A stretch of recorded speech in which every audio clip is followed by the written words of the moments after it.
up, my friends? It's me, Graham. And today, I'm serving up a delicious dish that's gonna make you jealous. Safety first. Double chocolate chip cookies. Taste test time.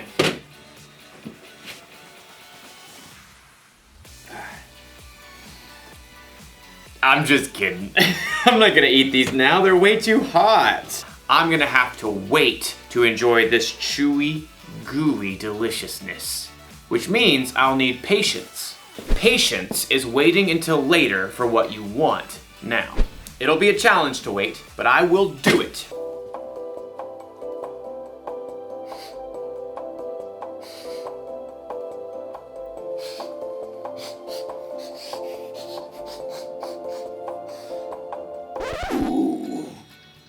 Do you smell that?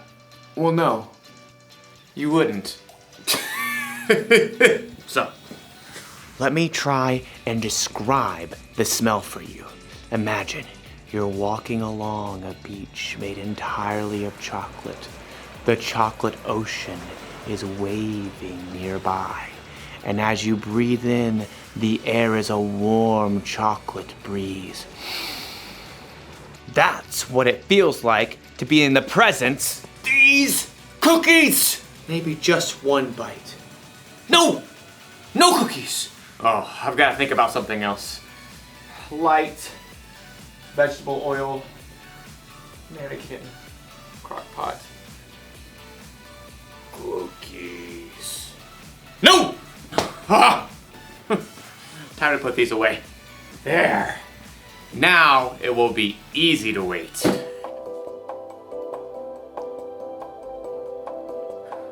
I can still smell them. In today's story, we'll hear about a group of people who are finding it very hard to wait. And they knew better. I'll be here when you get back. The Bible. It's 66 books of history, stories, letters, and poetry that fit together to form God's one big story. The epic adventure of how He created us and loves us so much that He made a way to rescue us. As we travel through the Bible, from Genesis to Revelation, we discover people who met God and found their lives changed forever. Now, for an amazing story inspired by the book of Exodus, chapter 32, verses 1 through 35. For hundreds of years, God's people lived as slaves in Egypt. They cried out to God, and God rescued them. He led them through the midst of the Red Sea to freedom in the wilderness. And that's where He showed His love and care by providing bread from heaven and water from solid rock.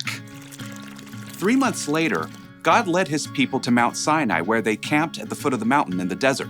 Moses was called to by God from the mountain. Say to my people, the Israelites, you have seen for yourselves what I did to Egypt. You saw how I carried you on the wings of eagles and brought you to myself. Now obey me completely. If you do, then out of all the nations, you will be my special treasure. Moses shared God's word with the people. We will do everything the Lord has said. God called Moses to meet with Him on the mountaintop. Moses spoke to the elders of the Israelites before he left. Wait here until I come back. My brother Aaron and Hur will stay with you. Anyone who has a problem can go to them. Don't sweat it. We got this. No one can come up. The mountain is holy. Noted. I'll see you soon-ish. Have fun storming the mountain. As Moses and his assistant Joshua began to climb the steep slopes, the glory of God settled on Mount Sinai like thick cloud and burning fire. I will give you stone tablets. They contain the law and commandments I have written to teach the people. Moses stayed within the cloud on top of Mount Sinai, talking with God for 40 days and nights. Meanwhile, back at the camp, the Israelites were growing restless. I'm so, over this desert camping thing. That Moses seems kind of unreliable to me. Yeah, what if he's making up all the God stuff? Besides the cloud and the Red Sea and food from heaven and all that. He's certainly taking long enough. Hey, Aaron, where's your brother? Aaron shrugged and pointed to the cloud that hovered over the mountain. You know as much as I do. We need someone to really take charge. A God we can see, a God who will lead us. Keep talking, bro. Moses may have brought us out of Egypt, but he's just disappeared. Poof. What are you gonna do, Aaron? Aaron was tired of the people's complaining, so he buckled under pressure. Give me all your gold jewelry. Aaron took all the gold the people brought him and melted it down. Then he shaped it into the form of a golden calf. Israel, here is your God who brought you out of Egypt. It's like so shiny. Well, when Aaron saw how excited the people were, he built an altar in front of the calf. Tomorrow will be a feast day. So all the next day, the Israelites brought sacrifices to honor a golden calf made out of their own jewelry. The people ate, drank, and danced wildly in front of the statue. Who wants to walk like an Egyptian? Huh? Not me. We just got out of there. Thanks to this amazing calf. Back on the mountain, in the midst of the cloud, God spoke to Moses. Go down. Your people you brought up out of Egypt have become very sinful. They have turned away from what I commanded. Heartbroken, Moses and Joshua made their way back down the mountain. Moses carried 2 heavy stone tablets covered with the laws God had given. The 2 men stopped in their tracks. Wait, is that the sound of war? It's not the sound of winning or losing. That's singing. Moses and Joshua picked up their pace, scrambling down the mountainside. As they approached the camp, Moses saw the golden calf. Dazzling in the sunlight, the Israelites danced wildly around it. Inconceivable! Moses was so angry, he took the stone tablets and hurled them to the ground. Stop! Stop this at once! The music and dancing stopped. Moses marched right through the crowd, right up to the golden calf. Aaron tried to sheepishly duck away, but Moses spotted him at once. What did these people do to you? How did they make you lead them into such terrible sin? Okay, don't be angry. You know how these people are. They said, make us a god to lead us. And then they gave me their gold jewelry. And I threw it into the fire, and out came this calf. Aaron couldn't look his brother in the eye. They both knew the true story. Why didn't you wait for me? The people are running wild. We've become a joke to our enemies. Moses toppled the golden calf into the fire to burn. Then he ground the golden calf into a fine powder and scattered it on the water. Drink it, all of you. This is hard to drink. Oh, my stomach feels downright awful. God helped his people over and over, but when they had to wait, they forgot his goodness. They chose their own way, and the consequences weren't so golden.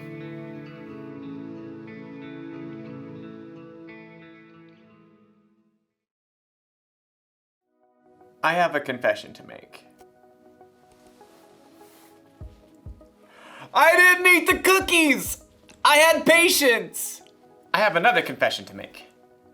Sometimes I don't have patience. No, sometimes I'm more like the Israelites in the story. I trick myself into thinking I can't wait for what I want. Have you ever done that? Have you ever eaten a snack when you weren't supposed to because you couldn't wait until dinner? Have you ever found the secret hiding place for presents because you couldn't wait until your birthday to find out what you got? A lot of us have done those things, even though we know better. Maybe instead of tricking ourselves into thinking we can't wait, we can remember what's true. Instead of eating that snack you're not supposed to, remember it spoils your appetite at dinner time. Instead of sneaking around and looking for presents, remember how happy it makes others when they surprise you. And if you're waiting for something big, some pain to go away or sadness to end, remember what God has done in the past. Remember his miracles. Remember his son, Jesus, who died on a cross for us and who came back to life in 3 days. Ask God to help you control what you think. Here is the one thing to remember today. When you have to wait, remember what's true. It sounds easy to control what you think, but really it takes practice. Start now and who knows? Someday you may find yourself on a chocolate beach near a chocolate ocean feeling a warm chocolate breeze. Ew! Chocolate seagull. I don't think I'm hungry anymore.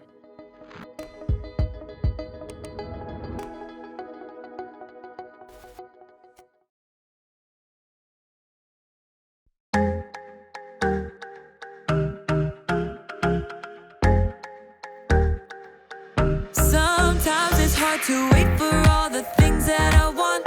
Sometimes I kinda feel like it's just taking too long to get the things I want, what I think I need, but I know you know what's best for me. I'm gonna live what I believe. I'm gonna wait 'cause I know you're still working. I'm gonna have patience 'cause it'll be worth it. I'm gonna have faith, I know you have a purpose. I'm gonna wait 'cause I know you're still working on me. Still working on me. I know that sometimes I just need to slow down and trust that you are working all of this out. You know the things I want, what I think I need, but I know you know what's best for me. I'm gonna live what I believe. I'm gonna wait 'cause I know you're still working. I'm gonna have patience 'cause it'll be worth it. I'm gonna have faith, I know you have a purpose. I'm gonna wait 'cause I know you're still working on me. Still working on me. I'm gonna hold up, slow down. I'm gonna trust that you're working it out. I'm gonna hold up, slow down. I'm gonna trust that you're working it out.